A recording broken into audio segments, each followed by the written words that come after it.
Do you feel like you do more housework than your partner? It could be because you do. It also could be because of what's known as the personal attribution error. This is a common term in psychology where people naturally notice what they do and they don't really credit their partner in the same way. They also have good excuses for why they didn't get certain things done. They're much more critical of their partner. It's just part of being human. But you want to make sure you're not making that error. So the first step is to make a list of actually all the chores that there are to do to maintain the household.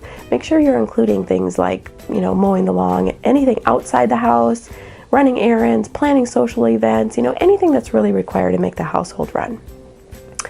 Then you want to evaluate who does what in each of those categories and make sure your partner does it too, because you want to make sure your realities are lining up and you're seeing it the same way. Next, you want to decide what seems fair. Who should do what or what percent of these things? Because, if one person works outside the home, it should probably look a little different. And you need to decide what seems fair in this particular relationship based on your skill sets, based on your contributions in other ways. You decide what makes a fair agreement. I'd even recommend writing up a contract. So that would be the second step of actually making a contract of moving forward. What is the agreement?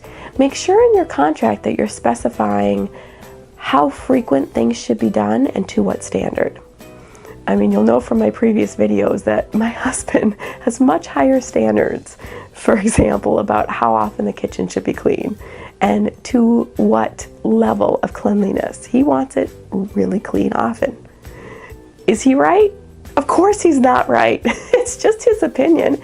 And I'm not right either. It's just my opinion, and we both have legitimate ways of seeing the world. But we have to come up with an agreement. So, since he's the one that has higher standards than me, he has a couple choices. He can either do more cleaning because it's more important to him and really just decide that's what he wants for himself. Or he can negotiate with me about getting me to do more.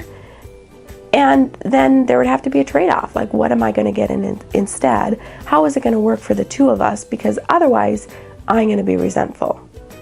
Or he's going to be resentful and it's not going to really work. And then the third step is really about giving it a couple months with your new system in place and reevaluating about, is this seeming fair?